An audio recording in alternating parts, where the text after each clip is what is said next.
The following presentation is controversial and may be offensive to some audiences.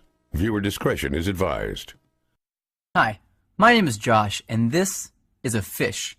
And in just a few minutes, I'm going to show you how this fish will help you get laid.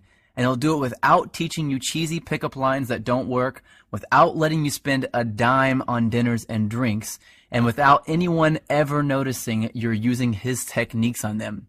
But first, I gotta warn you.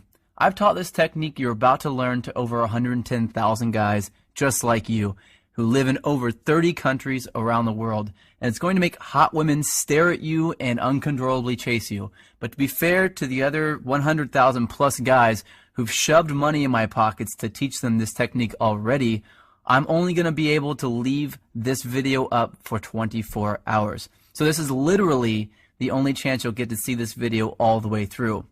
And if you actually think you have something better to do than learn this technique, then you're either gay, not that there's anything wrong with that if you are, or you're so old you piss dust. If you consider yourself an above average or even typical guy, stick around, this is totally for you. And if you watch until the end of the webinar, I'm going to give you the system that is literally step by step and is proven to create sexual intrigue that is so compelling and so powerful that almost any girl you use it on will find their panties around their knees, soaked to the max before she can even say, "My name is." Listen, I've pulled this off so many times, I've lost count. It even works if she thinks you're unattractive. In fact, if you follow my step-by-step method to the letter, it's literally out of her control. She has to respond. Wouldn't that be a secret you'd love to know? Well, this is a fact. All women go through the same exact process every time they decide to sleep with a guy. And trust me, you've never seen anything like this before, so make sure you watch this video to the very end. But first, I'm going to tell you a sex story. Yeah, I know most guys would tell you all about their different media appearances they've done, and all the books they've authored, blah, blah. And yeah, I could bore you with that crap. I have a credentialed resume that would make the biggest player you know run home to his mama. But listen, if you're smart, you don't give a damn about that. And I bet you don't. You probably just want the juice, the secret sauce, and I'm going to get to that in just a few seconds, right after my sex story. Deal? Cool. So how did this skinny little loser-looking dude go from zero to the chick whisperer? Did I get rich? Did I memorize line after lame-ass line? Did I put on pheromone cologne? Hell no. The truth is pretty brutal. I was an absolute leper with women until I discovered this system. If you looked up whipped in the dictionary, it'd say, see Josh Pellissier. In fact, if I hadn't hit complete rock bottom, I'd probably still be terrible to this day. You see, several years ago, I was living with my complete ice queen of an ex-girlfriend in North Carolina. She was hot, young, and she knew it. You know, a total Barbie who always gets what she wants. And I thought she was amazing in bed. Now that I've been with a few hundred more women, I wouldn't even rate her a 5. But listen, back then, the old Josh did anything she wanted. She wanted to move to North Carolina. I said, okay, let's go.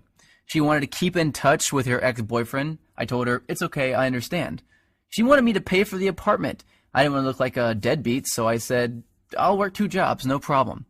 I just wanted to make her happy. But one brutally hot day, I come home from a 14-hour shift at the coffee shop I worked at to find her freaking out. She told me that her dad was making a surprise visit, and she never told him that she was dating anyone, and definitely not that she was living with someone. And the worst part, he was showing up that night. So she told me to get all my stuff and leave the house for a couple of days so he wouldn't find out that I lived there with her. And, like the little boy that I was, I left. I got all my stuff, packed it into my little crappy black Honda Accord, and drove out not having any idea where I'd go. I didn't have any friends in town, and I was way too proud to ask some random person if I could stay with them, so I drove around until I found a vacant house that was for sale, and I parked behind it hoping no one would notice me sleeping in my car. It wouldn't have been too bad, really, but I had to do it for 3 days in a row, and on the 3rd day, something happened and I snapped. See, I had to sleep with my windows open because it was way too hot to close them. But the mosquitoes were so bad that I had to use a blanket to keep them off me, so I only slept about 2 hours each night, and I couldn't even lean the driver's seat back because all my stuff was packed in the back seat behind me.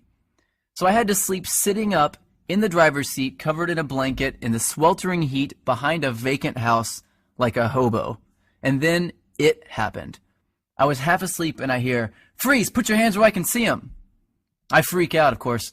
So in a daze, I put my hands out the window and a swarm of police officers jog over to my car with their guns out and aim at my window.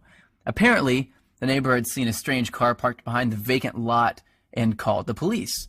I guess I would have done the same thing. After they calmed down and realized I wasn't some national threat, they asked me what I was doing there.